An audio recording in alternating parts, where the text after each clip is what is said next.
Hello and welcome to episode 17 of Ears for Architecture with me, Ambrose Gillick. I'm speaking today with Professor Richard Brook of the Manchester School of Architecture, creator and curator of the online building catalogue Mainstream Modern. We talk about Manchester, its post-war and post-industrial renewal, and the strategic, cultural and social goals of modernist architecture in that fine city. The optimism, I think, was definitely sort of surging through the profession. You know, everybody that I've interviewed that worked during that period felt that they were making this really positive contribution to the modernisation of Britain, that they were cleaning up the mistakes of the past. You know, Victorian architecture was unsanitary, was unhealthy, it was black, particularly in Manchester, covered in soot. And so the architects and planners of the time, as I say, were definitely optimistic and felt like that they were doing good work, whether that was through in the public sector, through sort of social housing, or even in the renewal of city centres, because Manchester was desperate for reconstruction. AO is for architecture. A podcast about Buildings, architecture, urban culture, and space. hello, welcome again. I'm speaking today to Richard Brook.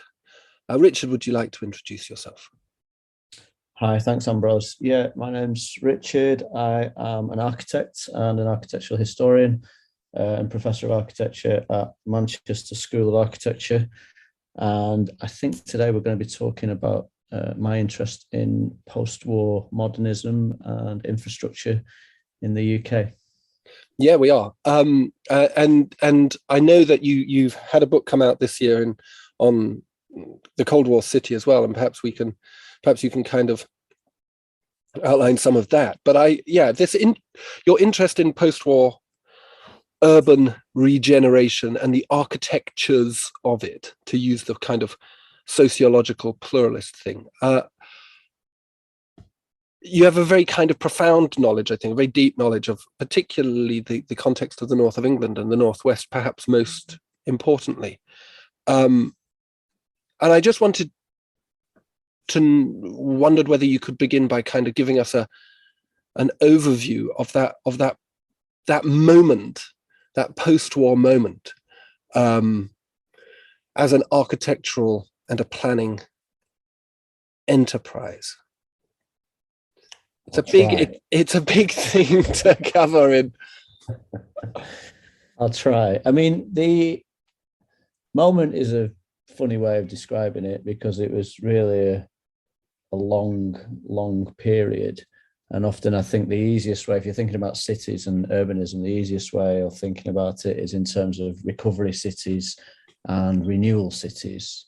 And so recovery cities like Coventry that had ostensibly completed their reconstruction to almost singular master plans by 1955, whereas the renewal cities, predominantly in the Midlands, North and Scotland, really didn't start their reconstruction until sort of 1959, 1960. So Manchester, Liverpool, Leeds, Glasgow, Newcastle all sort of fall into that bracket. And of course, the difference between 1945 and 1960, culturally and socially, is kind of vast, really. And so I'm particularly interested in these cities, the renewal cities that began their reconstruction after 1959, because they're much more complex animals, if you will, with lots more actors, lots more agency. The sort of legislation that was controlling the built environment was expanding massively in that period, sort of after 1947, and really came to bear on those cities in interesting ways. And of course, many of those cities only partially completed, some would say thankfully partially completed, master plans from the 1960s. And so you're left with these sort of urban oddities, weird spatial incongruities that really were one of the things that triggered my interest as a student of architecture, really, in Manchester in the 1990s. These spatial incongruities, that's a lovely phrase. What does that look like on the ground now? Well, now, so I mean, I began sort of looking at this stuff in earnest in sort of about 1996, 95, 96, as a final year undergraduate. And now much of what interested me 26 years ago has actually vanished, has been manipulated, added to, demolished and altered. But then in the sort of mid to late 1990s, you would see modern buildings or buildings from the 1960s and 70s, perhaps set back on a street line where the existing Victorian buildings were holding that straight line. And these were things like buildings that were preempting highway planning that might be coming along. Or really good example in Manchester is the main building of Granada Studios, which has its gable wall facing what seems to be the main road. And again, what the plan was for the ring road to actually skirt the front, the main elevation of Granada Studios. It's a Ralph Tubbs building. And so then you would have had, this gleaming building with these cars kind of whizzing past, but that never came to be. So it was all these bits that were bits of building that were preemptive, largely of highway plans and alterations. You got to the sort of primacy of the motor car was crucial to the way that these cities developed. So Manchester as a regenerated city rather than a reconstructed city, did it have applied to it the same kind of overarching master plan approach that you saw in cities like Glasgow under the Bruce plan or the Abercrombie plan? Or did it, or was it a more incremental process? I mean, I suppose with Manchester, which is sort of a phenomenal engine of a city, a vast economy, a kind of hidden vast economy. Did it have a post-war or a end of the war proposal to kind of reconstruct it entirely around modernist city principles? Or was it more incremental and additive, as you suggest, with buildings popping up in the hope that a motorway is coming, kind of thing? No, it had two major periods of planning. So, like many cities, including and towns, and including many that didn't sustain any bomb damage at all, these towns took the opportunity during the war, in fact, for their officers to prepare new plans for towns and cities. I think Sharp's book, Town Planning, sold massively in the early 1940s during the war. So there was a kind of hiatus of construction. And so lots of these professionals in local authorities set about dreaming what their city, they had the time and the space to dream about what their towns and cities might be. And Manchester in that regard is similar to many other places. So they had a very powerful city surveyor, a guy called Roland Nicholas, who prepared probably the most comprehensive plan for any city in the UK, with a suite of attendant documents that dealt with regional planning. Now, Manchester had control of its own borough. It was vested as a corporation in 1838, but in terms of its relationships to county councils, it was adjoined by Lancashire and Cheshire. There was no such thing as Greater Manchester. And so there had to be a deal of cooperation between the offices of both the adjoining boroughs and the adjoining county councils to enable, an acceptance, really, that, as you say, Manchester as this engine room was the regional capital, albeit not in control necessarily of its wider kind of conurbation hinterlands. So Nicholas' plan in 1945 was accepting of the fact that probably no construction could happen because of the economic situation. It was sold as a dream, really, but the pages of the plan are quite definitive. They sort of suggest what the street alignments will be, what buildings will be retained, what buildings will be demolished. The endispiece is a big 3D drawing of Manchester 2045. And whilst that plan certainly adopted modernist tactics of zoning, it didn't really adopt a modernist language in the way that it was illustrated.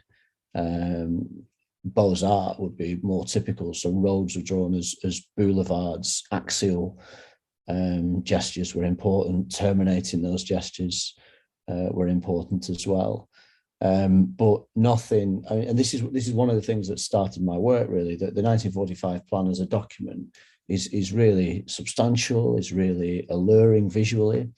And my first question when I saw it as a student was, well, why is Manchester not like this? What didn't happen, and why did it not happen? And that's led to 20 odd years of research and unpicking it. And fundamentally, it was down to economics. So obviously building licensing was in place until 1954, but there were other factors as well. So Manchester didn't own much of its own city in the way that Birmingham did. Manchester's always supported kind of its merchants, and so Manchester as a mercantile city was owned by a few rich families. So the city council was sort of powerless, really, to affect significant change. Before you could actually move forward with any change, you had to submit a development plan. And so Manchester's development plan was submitted in 1951, which was a very, very scant document when compared to the 1945 plan, which was 3 volumes. This was sort of 70 odd pages of text and a map, and 11 pages of the text were dedicated to highway adjustments that would take place between 51 and 71. So it was a very, very broad brush text-based document. However, all towns and cities over a certain size had to submit these documents, and they had to be approved by the Secretary of State, and the department was absolutely overwhelmed. And so the 1951 development plan was not approved until 1961. So in 1961, you have an approval ostensibly based on drawings from 1945, which themselves have been based on ideas from the 1930s. And so the 1961 development plan approval came with a caveat that the whole of the city centre needs to be revisited. So you're approved, but you need to look at it again. And that was one of the catalysts for the appointment of a new assistant planner, a guy called John Millar. And eventually Millar became the first chief planner of the city in 1963. And between 63 and 68, he put together a team of bright young graduates, I quote, who set about kind of looking again at the whole city centre. But of course, they still had the same things to inhibit development as in 1945. So the city still hadn't acquired much of its own land. The city still didn't have vast amounts of money. And so whilst they planned the whole city centre, they needed to use specific tools to enable its development. So these weren't architectural plans. These were suggested options where a private developer, often in partnership with the local authority, would then come in with their own design team and work within this framework that was established. It's fascinating. So I like this idea of these bright young things coming in, because at the heart of the kind of post-war modernization of cities was a consciousness of the impending, I suppose probably planned, deindustrialization process in the post-war, post-colonial period. And there must have been, therefore, I'm guessing, and I don't know if others have written about this, I'm guessing that the post-colonial period was in a way a planned period. Like the independence of colonial states must have been projected. And we start seeing the cities transformed from centers of industry, the translation of the infrastructure of the urban poor, to all intents and purposes, translated into the infrastructure of the leisure classes. Do you think that the role of these bright young things was intrinsic in that? Do you, or was there? Yeah, I'm kind of interested in who imagined this shift towards this leisure-based urban centers, because you've obviously, and you talk about this in one of the documents of yours that I read, about the kind of demographic shift and the intention to produce a demographic shift. Or was it not an intention? Was it just a response to urban decline? And were these kind of bright young things really reimagining working class infrastructure as their own for the purposes of leisure and pleasure? Or were they simply responding because they needed to? It's an interesting idea to think about the sort of planned retreat of the colonial power. But I think in many ways, these more economically deprived centres were really adjudicated by their need for income to enable their redevelopment. And so whilst there are very, very interesting stories, and perhaps we could come on to that later, about the declining colonial powers and very, very direct impacts on city fabric, or potential impacts on city fabric in Manchester. I think that the city centre itself was obviously where the most development had taken place earliest in the Industrial Revolution. But the kind of back-to-back houses that were central to the city had already started to be replaced in the 1930s. Mm-hmm. The immediate edge of centre housing in places like Hume had already been labelled as slums in the 1930s. And this is by the chief medical officer of the city, who had huge sway in terms of, what would be demolished, what went and what stayed. It wasn't a decision made by politicians or by planners or by architects. It was actually to do with health.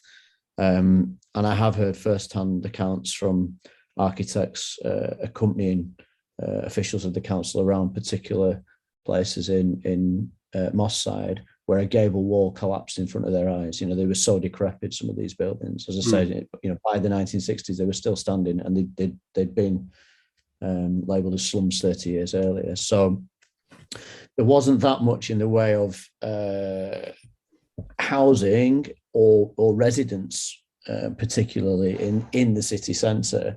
And obviously the motion towards a more commercial and service and leisure orientated society really hung on what the developers were willing to entertain in conversation with what the local authority wanted. And that's what these planning tools were for, really. So these, when I say bright young things, these were architect planners. So most of them had an undergraduate degree in architecture before they went on to do some sort of further qualification in planning. And as such, their outputs were three-dimensional. So there was a model of the whole city, the proposed city, on public display in the town hall. And within that, there were 6 what they call comprehensive development areas. And that was a really important tool. Once the local authority had ring-fenced a comprehensive development area, they were then able to compulsory purchase within that to effectively assemble the land to then sell it on or go into partnership with a developer, and there were 6 of these in Manchester. One was the education precinct, which was being dealt with separately and was really just sort of lumped into the plan, and was that was where UMIST was built. Is that right? No, well, UMIST was part of the education precinct, but that's another story altogether. That UMIST was conceived in the 1950s. For those listening, the University of Manchester Institute of Science and Technology, UMIST, now known as North Campus, since its subsumation into the University of Manchester in 2004. That was really a response to the Cold War. So alongside anything that's happening at a civilian, domestic level, there's another government agenda operating in parallel, which is about rearmament, because in the wake of the McMahon Act, which denied any US technology from being used by the British felt compelled to develop their own nuclear weaponry to make sure that they had a seat at the top table of international diplomacy. And so UMIST came on stream in the 1950s as part of the increased attention on technological and scientific education. So it was developed in parallel with Imperial College London, was the only other sort of educational institute being invested in at that time at the same sort of level. And these are all in advance of the Robbins report, in advance of the new universities. So they were very much at the vanguard, actually, of university development. And lots of the buildings were used as yardsticks by the University Grants Committee as they then sort of grew into the 1960s. And then we saw the massive expansion of the universities. So the university area as a comprehensive development actually came about because of pressure. So the university itself wished to extend further north. UMIST wanted to extend further south. And there was a conflict really about the land in between those two institutions. And so it was decided by the local authority to ask the university to pull together a committee and then appoint a planner who would deal with that whole area. So whereas the other 5 comprehensive development areas were designed by the local authority planners, the 6th, the education precinct, was designed by Wilson Womersley. It's really fascinating so I want to come back to these CDAs, these comprehensive development areas, but this idea that Manchester's, and I presume other cities, but Manchester particularly, is then its urban regeneration is subject to geopolitics. So on the scale that you encounter modernist architecture, modernist city planning, it's actually a response to a kind of geopolitical reality. And that kind of makes perfect sense for Manchester, which is a geopolitical city par excellence in a way, because it's the modern city. It is the engine room for the Industrial Revolution, but then it's also the engine room for Marxism, and it's the engine room for the cooperative movement. And latterly, of course, it's been central to the development of AI, and prior to that, the commercialization of sport. Manchester United being the preeminent capitalist, sports team, and then Manchester City after that. But I want to come back to these CDAs. So where were the other comprehensive development areas? What's interesting about them, before I sort of list them, is that really, once they were kind of instituted in the imagination of the people involved in decision making, you can see the shape of the city, particularly following the 1996 bomb, played out along these lines that were established in the mid to late 1960s. So the cathedral area was one, which was envisaged as, the sort of historic quarter of the city. So you've got the cathedral and you've got Chetham's School of Music. And of course, after 1996, you had buildings that were half timbered and moved 300 yards to join the cathedral, to kind of consolidate this sense of the kind of historic core that actually never was. But again, that's probably another story for heritage professionals, albeit actually one of the pubs that was relocated had already been lifted up by 1.5 meters to accommodate development in the 1970s. It'd been jacked up on stilts. There's some very sort of provocative images of that taking place. So the cathedral area, the Market Street area, which became the Arndale Centre. So, you know, the civic area, which was the area from the town hall all the way down past John Rylands Library on Deansgate and onward into Crown Square. 1, 2, 3. Central Station, which was eventually became the GMEX exhibition and conference centre. And the last one was this Piccadilly, which was supposed to be an entertainment area stretching from the bus station at the top of Mosley Street all the way down to Oxford Road. And in some senses, that's the one that was never really sort of spatialized in the sense that the planners had imagined. So going backwards then, so the civic area effectively proposed a processional avenue from the town hall down to Deansgate on Brasenose Street, and then continue that axis to Crown Square. Yeah, and that was developed extensively in the late 1960s to designs by Leach Rose Walker. The Crown Court itself was the last work of the city architect L.C. Howitt, you know, who was the last of the sort of starch collar, bow tie, civic responsibility city architects. And you get that, you know, there's a sense of neoclassicism in this sort of symmetrical Portland stone edifice that he produced that still stands. And York Rosenberg Mardell made a magistrates court in 1971 that was part of that master plan there.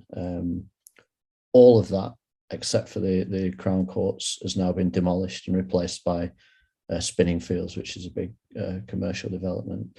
But in a sort of civic sense, you know, the sort of post office was on Brasenose Street. Newspaper offices took place, and it was where the registrar's offices were and things like that. So this sort of, it was more of a civic axis, I would say, than a quarter. But it was suggested by the fact that the 1930s police station was also near to the town hall, and so that area, in a sense, was defined by the existing building types, and also a little bit by what had been drawn in 1945. Whereas the Market Street area and the sort of Piccadilly area were more dictated really by incoming developers. So you would have speculation on what might be done if land were able to be assembled in such a way.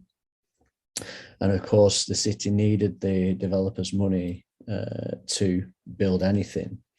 And so there's a bit of to-ing and fro-ing, but in many ways, the shape of some of these comprehensive development areas was a negotiation between demands of the private sector and needs of the public sector.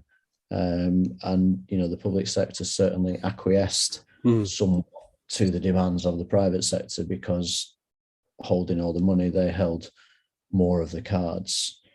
And lots of this stuff was, you know, Buchananism. So it was to be first floor elevated pedestrian plazas and sort of plugged in by bridges to other bits, and the sort of, you know, the sort of proposed separation between pedestrians and traffic, which, you know, again, that motif or trope kind of played out. You know, you see it in Liverpool, Birmingham, Glasgow, you know, these kind of multi-level, which seem very hostile environments now, but of course they were designed to be in tandem with large-scale pedestrianisation. So we've got these kind of comprehensive development areas, and we've got this idea of, I suppose it's an architecture of austerity in a way, isn't it? As you say, that the city has no money. It has to work in cahoots with with developers who have the financial leverage to make things happen. And we get what we see now as modernist architecture coming out off the back of that, which seems to me to suggest, I think one of the misconceptions that is often held is that a lot of this kind of modernist architecture is a kind of imposition of the state. And it has kind of socialistic overtones. That it's seen as being a kind of manifestation of a socialistic, post-war socialistic state, and corresponds to some of the socialistic policies that were coming out of Britain at the time: comprehensive education, national health service, so on and so forth. And yet, if the developers are playing the game, then, and developers being driven by the consumer voter, obviously there was an appetite for it, which I find kind of fascinating. And that it was actually a kind of popular thing. And this comes back to something we touched on just before we started recording, which is this idea of optimism. And I kind of wondered whether you could talk about the sort of the reconstruction of Manchester as a modernist reconstruction of Manchester as a kind of optimistic movement that had its roots in appetite from the base, from the grassroots, or whether it was entirely an applied enterprise, a la Le Corbusier's Villa Radieuse and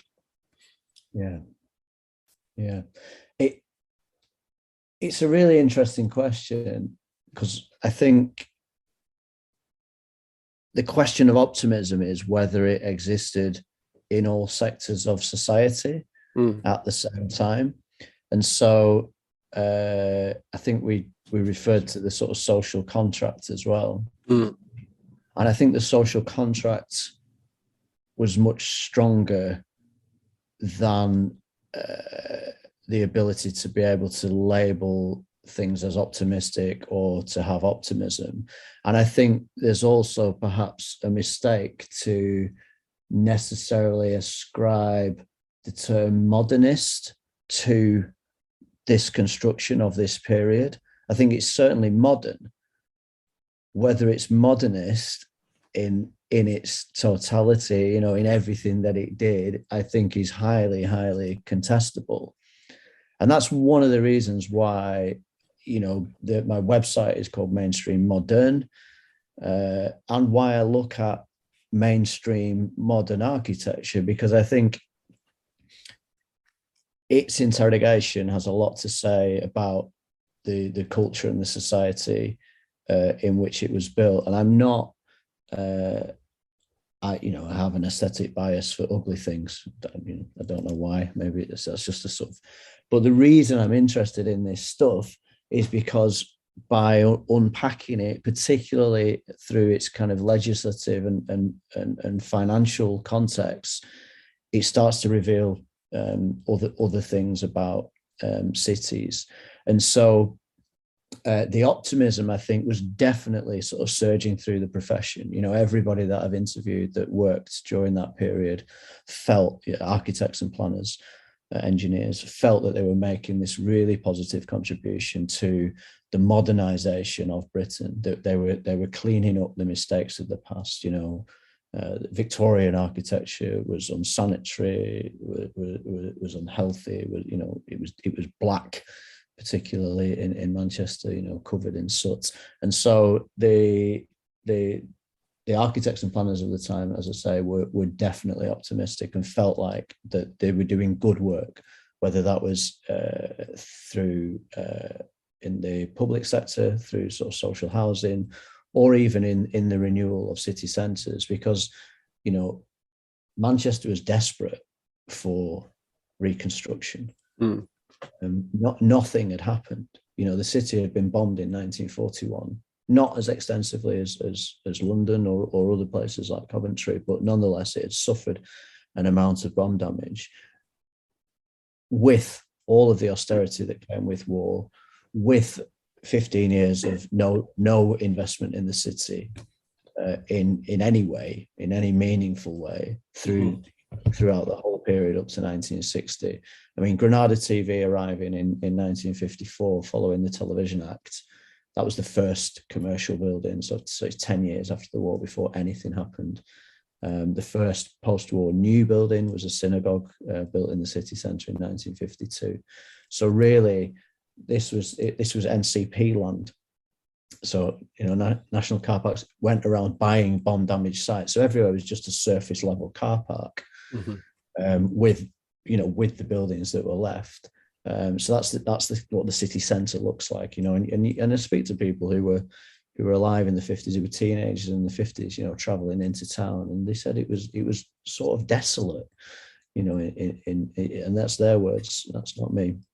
And then you've got these sort of slum houses as well. So I think there was need was the driver, not optimism. But the social contract really played into that because everybody subscribed to modernization. And so what's interesting is that, the now sort of derided Crescents in Hume, for example, which were an awful construction system, and failed technically on many, many, many levels and rapidly. As these sorts of estates were being built, there was no negative press. You read the Manchester Evening News at that time was a really powerful voice in the city, and everybody was behind it. This was new, it was clean. Everybody was going to have a better standard of living. The Clean Air Act had kicked in. Not only that, a lot of it was white or light grey. It's in complete contrast to the sort of soot-riddled city that had come before. So the social contract really played into development because nobody thought it was a bad thing to do, whatever the kind of the financial implications or it's the beginnings of wealth extraction, because the majority of these developers were London-based organisations, and they'd basically seen that they'd made as much as they could in the capital, and that returns, should they move into the provincial cities, would be better.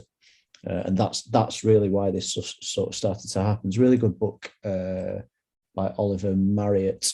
I think it's called The Property Boom, from sort of the late 60s, where he spells this out, and he sort of names all of the sort of various developers. The only one that sort of really stood out as not being London-based was Arndale based at the headquarters in Bradford, and their first development was in Jarrow in the northeast. I see. So you talked also about this issue around the comprehensive development areas, and the way you were describing, particularly around Piccadilly, Market Street, Piccadilly. Obviously, all prior to the '96 bombing. There's an idea of reconstructing the city around the service economy and white collar workers, particularly. Does the architecture? Do you think that? Which is a lot. I don't know how to characterize that kind of work, which is still really the heart of much of Manchester's financial muscle. Is the architecture sort of used as a way to kind of advertise that lifestyle? The idea that the city, that the white collar worker has the job in the city, like a Don Draper in Mad Men, and has the architecture to go alongside it. It would have been no good moving them into kind of reconditioned Victorian warehouses, that they needed a kind of a total reconstruction of the city in relation to this new idea of work. And in a way, therefore, modernist architecture is a sort of form of vernacular, that you couldn't do that work in a building that wasn't appropriately designed for that work.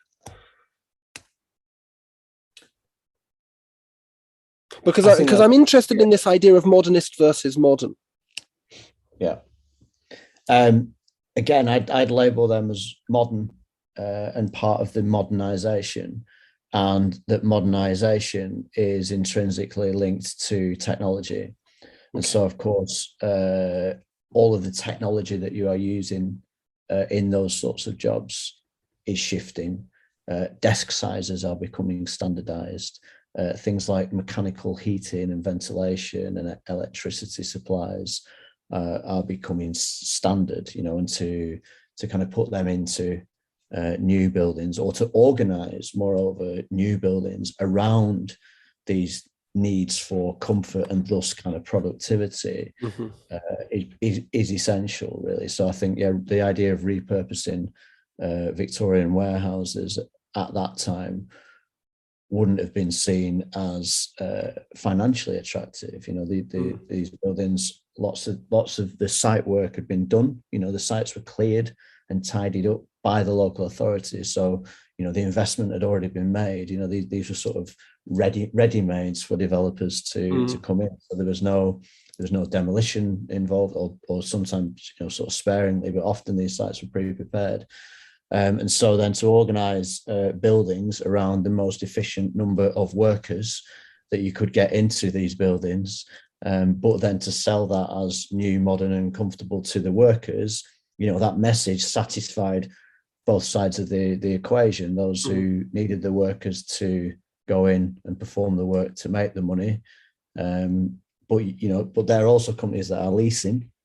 And so the developer still manages to make whatever he can per square foot from the rental. So again, it's this, because of course there's a conflict there, isn't there, between the ideas of modernism in its earliest forms and what it meant, and actually ultimately what modern architecture sort of played out. They are these commercial buildings of the 1960s are effectively the mills of Manchester, albeit sort of disguised as something new, clean, fresh, and attractive, right?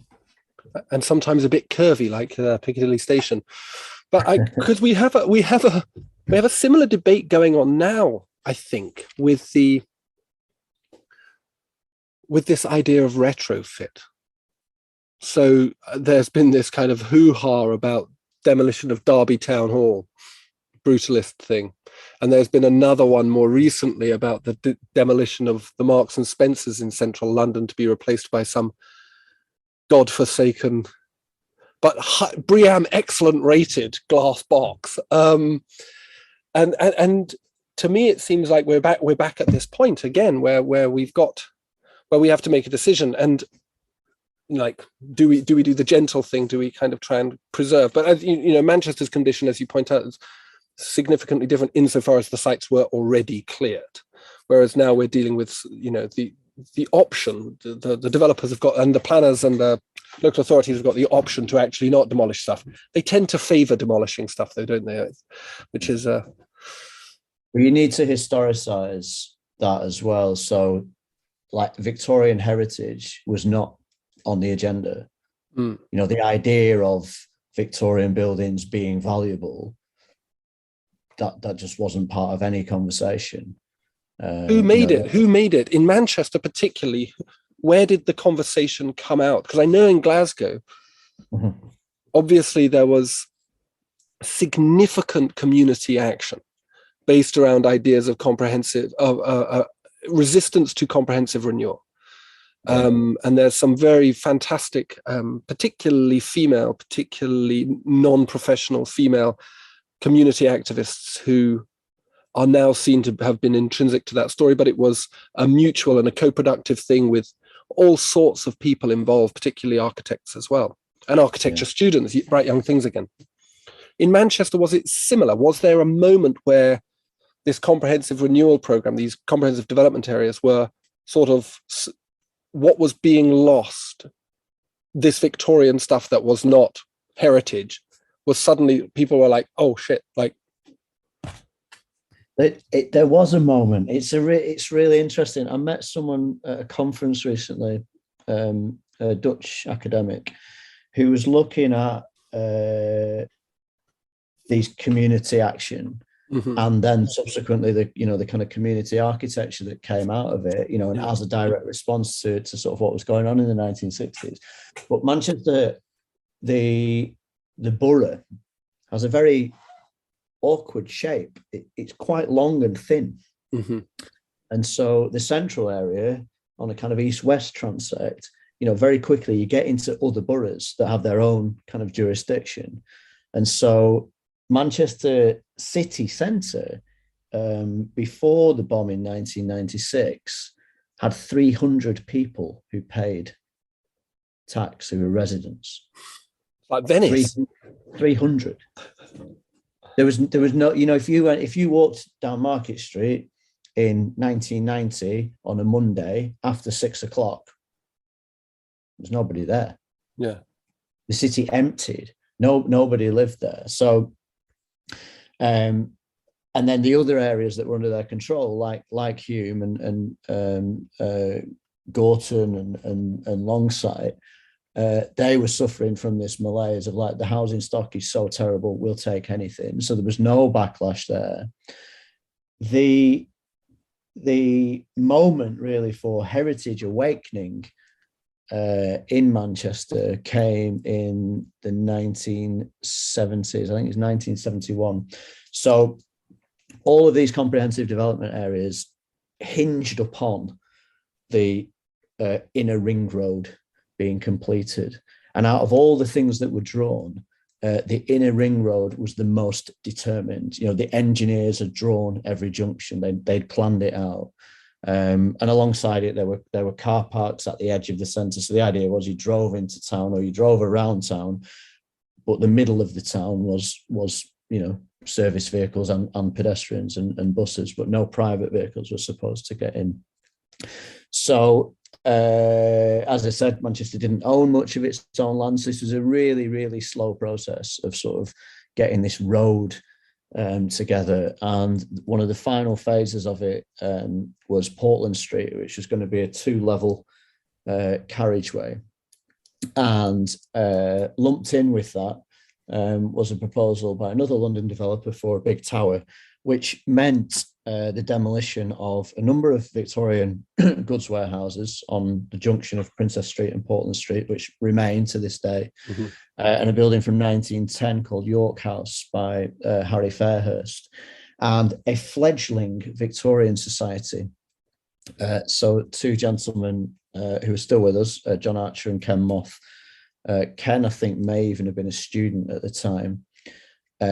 They went up against a team of barristers over a 3-day public inquiry about this road. And they were saying that this road that required the demolition of these warehouses, that these warehouses were too important to be demolished. And they had letters of support from James Stirling.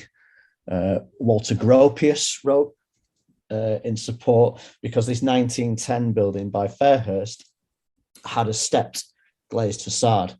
And when Gropius had visited the city, he'd been shown it as sort of, proto Bauhaus sort of architecture. So he knew the building.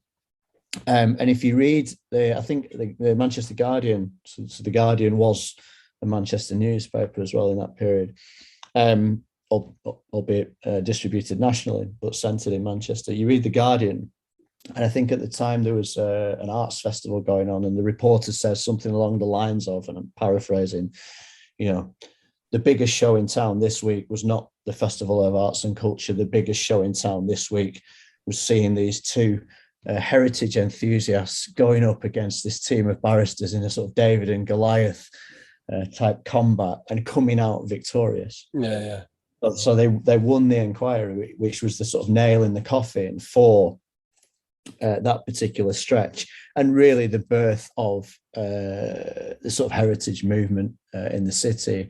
And not long afterwards, in the sort of 5 or 6 years following, we had our first conservation areas that were designated by the city council and celebrated, and leaflets were produced, and it became part of our marketing.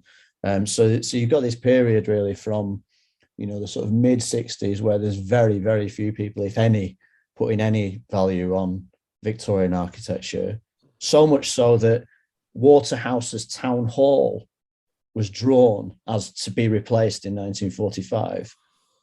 You know, can you imagine? That's how little value Victorian architecture had. You know, this sort of high piece of neo-Gothic was going to just get demolished. So this shift, you know, from sort of mid 60s to mid 70s, really, where there's an about face, and I think a lot of it had to do perhaps with the cleaning of buildings as well. So, you know, they began one by one to sort of clean the Victorian buildings, so they weren't just all black anymore. You know, you could see sandstone, you could see the red brick sort of re-emerging, and in fact, there's very few buildings now left that are actually black. And there's a question about whether we should preserve, you know, a blackened Victorian building, or should we clean them all? That's a really good debate. I wonder whether that, you know, because you talked about technology sort of dictating the pace of modernization, which is, I think, the position that I've got to as well, that technology really is at the heart of almost every decision that we make.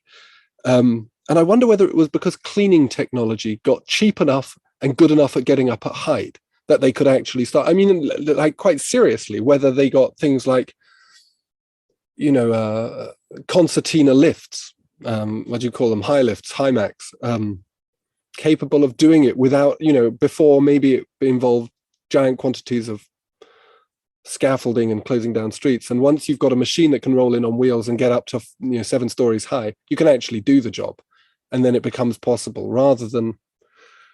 Anyway, that's just me ruminating on that. But the this shift away, and I'm fascinated by this kind of community action, this community voice. There's an understanding that with this modernization process and the production of modernist infrastructure and architecture, that you're losing the light, not just the buildings, but the lives that they support. That the Victorian city actually enables a certain form of the production of a certain form of everyday life, which is no longer possible. And the city becomes, on the one hand, either, I suppose, commercialized in a kind of consumerist sense, in a late modern sense, or it becomes municipalized the local authority has to take on everything. And that you're no longer getting that kind of richness that was possible within the Victorian city. And I'm thinking here of a social writer, a woman called Pearl Jeffcott, who wrote a book called Homes in High Flats, in Glasgow. It was a report on the effects of modernization of housing stock, and particularly in Glasgow, the peripheralization of the urban poor out of the city centre, but not in all cases. Obviously, in places like Gorbals, where they had the tower blocks built by Rum Jum and why do I forget his name? Spence. Basil Spence, yeah. But there's this idea in Jeffcott's work that you can't actually do social life in these modernist buildings. Was that also a narrative that had been developing through the late 60s and into the 70s in Manchester, or was it purely a kind of aesthetic, material attitude? I'm not an expert on housing, I should qualify. But I think that the backlash against high-rise living particularly was more concomitant with the general backlash following sort of Ronan Point in 68. See, yeah. Because the majority of the denser sort of outer urban housing schemes were actually low-rise deck access, so like 4 and 5 stories. And maisonettes, and that typified, Fort Ardwick, Fort Beswick, the Hume Crescents, and that was a direct response to edicts from various aldermen of the city council who didn't believe in high-rise housing. And this is the sort of legacy of the investment that the local authority had put into the Garden City at Wythenshawe, which was, you know, very well received internationally in the 1930s. And you still had power brokers in the city who, you know, saw that as one of their personal achievements, and as such were reticent to support high rise in the way we understand it as residential accommodation. So more frequently the denser accommodation with these deck access blocks of 4 and 5 stories. It's quite interesting. I mean, it's very interesting. So I suppose what I'm trying to get at is there's this. I was talking the other day to an extremely senior academic who was raised in Sheffield, not an architect. And they were talking about how Park Hill held up as a sort of architectural wonder, quite high deck access, brutalist after a manner, kind of classical in a way. And she talked about it in terms that were only dismissive. She said the social life was great. And if you wanted to go and have a really good day's play with other kids, go hang out in Park Hill. But as a piece of architecture, in our conversation, the assumption was that everybody would think this was terrible. Like there was no defense for such architecture. And from this academic. Yeah, but my point about the as in there is not a defense to be had, you're saying. Yeah, you can't defend it. It's indefensible as architecture. Right. And I find this kind of interesting because you know, this person is very, very educated within the kind of discourse around of academics and so on. And I thought that was quite interesting because I'm used to having it that kind of thing from what you might describe as you know, people not integrated either within higher education or within the architectural discourse. But I was kind of fascinated that it was that it is an assumption about modernism and modernist architecture that is quite general. And I wondered whether there was, I don't know whether, I mean, maybe again, this might not be something that you're comfortable, particularly feel confident talking about, but what, like, there seems to be this disconnect between the architect's architecture and public taste. And for me, the conservation movement was really about the reassertion of common taste or popular taste and the kind of pushing down of architects. Architects became at this point very much, and have, I think, to a certain extent remained so, very peripheral to public discourse around what is the right and proper way of doing cities, doing habitation, doing civic buildings even. Yeah, do you think that might be to do with the, for want of a better expression, the privatization of architecture? One. So not many people meet an architect. Not many people have a need for an architect. You know, whereas hundreds and hundreds and thousands of architects used to be employed by local authorities. Mm-hmm. So, you know, the architect was part of the social contract. Mm-hmm. And albeit the architect the buildings may be being financed in a public-private partnership, but really, as an employee of the state, the architect has a vested interest in the outcomes of the things that he produces or she produces, because they affect the society with which they engage, with which, you know, their families grow up in. You know, you think back to the number of professionals in the built environment that lived in the communities that they designed and were responsible for the construction of. And so, you know, architects not being part of a discussion about quality, I don't think architects are very visible at all to most people. No.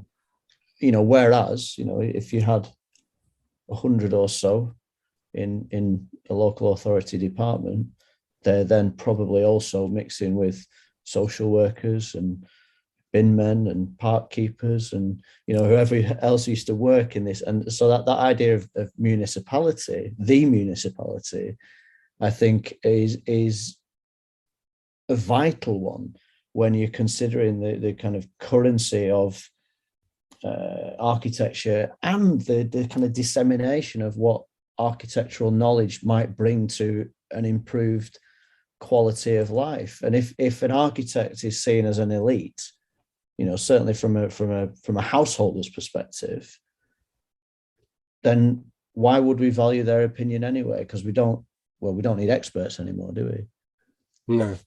That's a really interesting. I mean, do you think that? So you talked about, say, for example, the shocking quality of some of this post-war modern housing, human. Obviously, the what do they call them in Glasgow? The sweaties, steamies. They were so I think that's what they were called. They're so steamies out in Easter House and places like that because they were so badly made. And then Ronan Point, of course. We have this kind of point at which the architect becomes discredited by their own vision, that they propose and impose through state and commercial power a typology of housing, a typology of civic space, and you can also see it in terms of this infrastructural architecture as well, of the motorways and so on, which fundamentally fails to produce a rich civic life and a representative. In fact, what it seems to do is precisely the opposite of what they thought it would do, which is it seems to accelerate disparities of access to environmental goods. So you peripheralize the poor and cheap modern housing. You give them dangerous parks, and all of the things. And so architecture becomes discredited in a way. I wonder whether it sort of retreats with its tail between its legs and then decides to reinvent itself as a addendum for the rich. I don't think you can hold architecture responsible for those accidents of circumstance. So why is the Barbican great? Because it was built for middle class people. Golden Lane?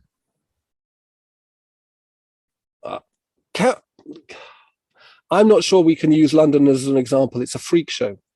Exactly. So it's basically it's money, isn't it? Right. Oh, yeah.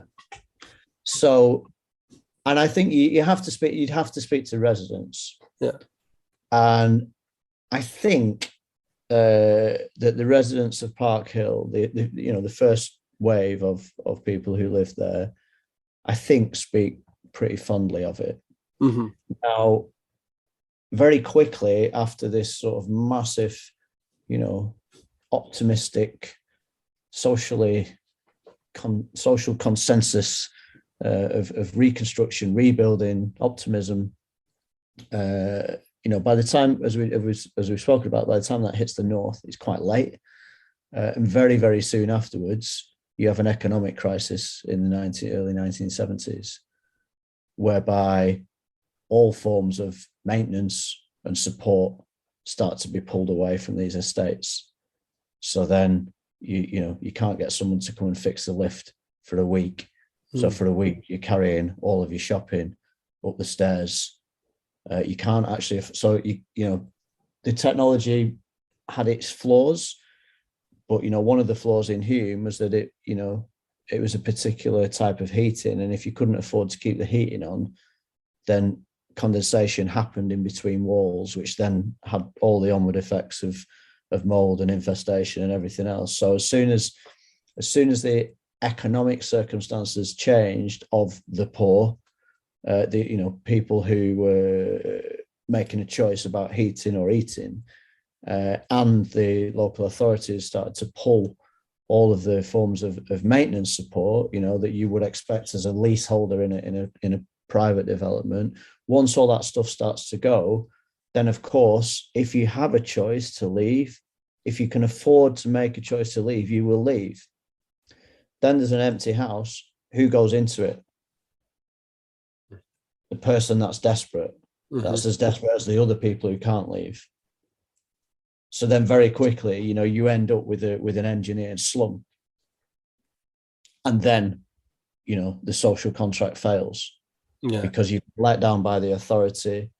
You're absolutely desperate. As I say, you're making choices between being warm or being fed. And so where then does how do you uphold that social contract when nobody's done it in your direction? I think that there were mistakes made, by construction companies, by architects, but I don't think that you can hold architects or architecture solely responsible for that kind of collapse. It's a really difficult equation because we don't know, had they been maintained, had the playgrounds, the schools, all the facilities remained intact, we don't know whether or not people would still be happy living there because we didn't get that opportunity. So the point about London is that London had the money and still has the money. So it is a freak show. It's like a different country because it behaves differently to all the other parts of the country. Yeah. I was lucky to go and see an estate recently in South London called the Cotton Garden Estate, which is a brutalist set of 3 tower blocks on a slab at the bottom. Phenomenal. Still social housing, largely. But because it's in Stockwell, so it's still central in London. Absolutely astounding piece of work, and works like a dream. And the lifts pretty much work. I want to finish on one last thing. Like, what do we learn from this type of architecture, this modern moment? Where does it, is it informing anything we do now? Manchester's like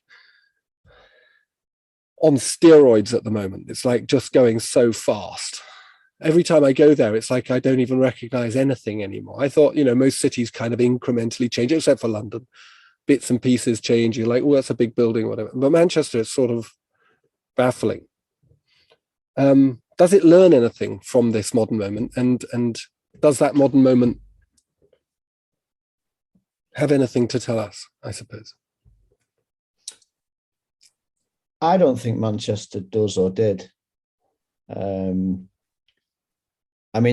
are very few buildings of high architectural quality in the city from that period.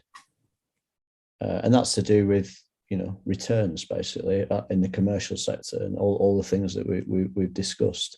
And certainly the 2 major players in decision-making in the city, Richard Leese and Howard Bernstein, from, the sort of mid-90s onwards.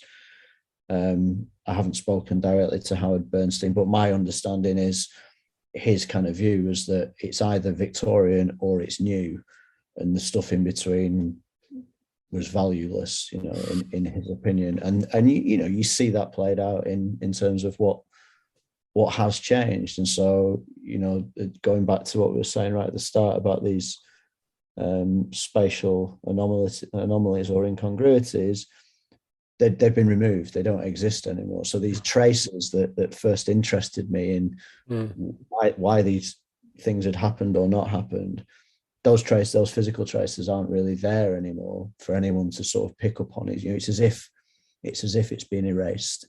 Most things have been overclad in some way, shape, or form, or the entrances and the ground floors have been adapted so that they look like they're from the 21st century. There's probably a presiding formal language that you might be able to ascribe to, people like Roger Stevenson or Stephen Hodder, Ian Simpson to a certain extent, that is quite orthogonal and planar.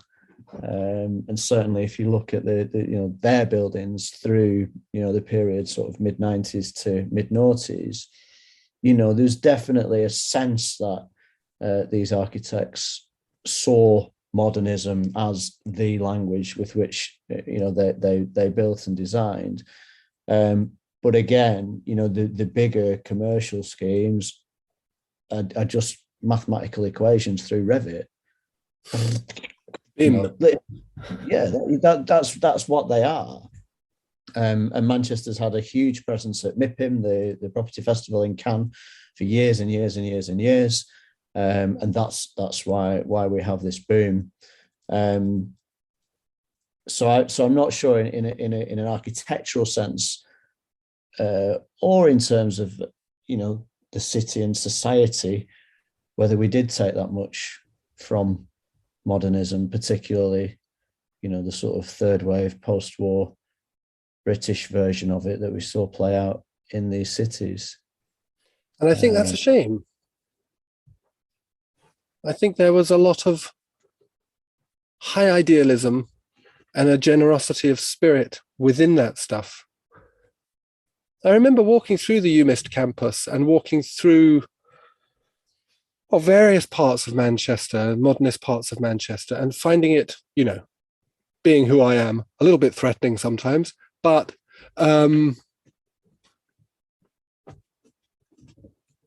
profoundly kind of exciting.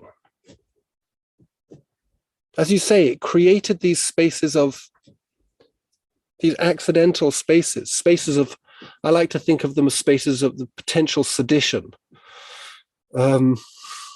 where people can gather together, create the Arendtian three-dimensional power.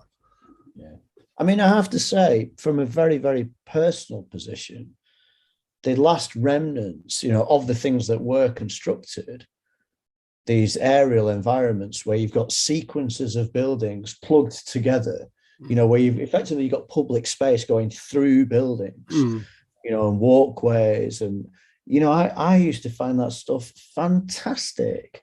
And I really, really miss, those sorts of extended urban spaces that were entirely pedestrianized.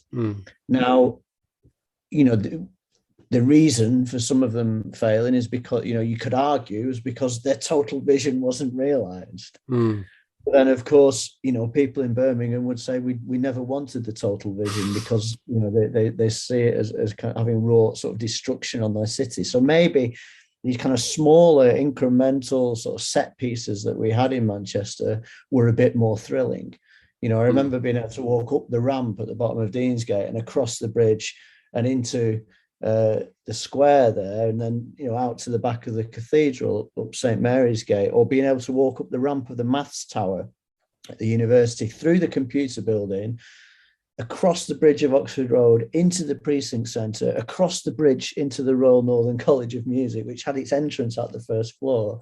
And this to me was absolutely thrilling as an experience, and we have lost that. And we've lost that to the red line. Manchester very proudly now is a city with no master plan. And you draw a red line around a site. And what do you want to do in there? Mr. Developer.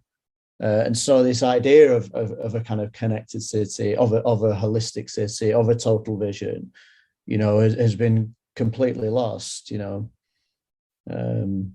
And there's all the arguments about the kind of elitism. So particularly in the university, this idea that all the students were able to walk around at first floor level whilst all the local people from Brunswick and Hume sort of stayed on the street. So there's, there's positive experiences, personal, but then kind of negative connotations as well. Sort of town and gown never really saw eye to eye because of some of the sort of planning decisions that were made. But yeah, I desperately miss those sorts of compression. It's compression and release, isn't it? You squeeze it out. You're inside, you're outside. And they're really rich things. They're as rich as the exploration of a sort of medieval city with its nooks and crannies and squares, I think. Yeah, for sure. And that sense in Manchester of, on those walkways and those elevations, this sense of movement really consolidate, the idea that the city is a space to be moved through and experienced, as you say, like pearls on pearls on a necklace, one moment, one moment, one moment, and in between this golden chain that takes you through it, is certainly something that we don't do anymore. The modern vision of the hypermobile, exciting, hybrid, potentially dangerous, definitely exciting city has certainly stepped back. So we've got to do something about that. Thank you ever so much, Richard. I really enjoyed that. Thank you. It's been lovely. Well now, Arkid, wasn't that good? Thanks again to Richard, who, I think it is quite clear, knows quite a bit about Manchester. Please visit his project Mainstream Modern via the links in the podcast description, and please like, subscribe, follow and share Ears for Architecture everywhere you go now. Cheers.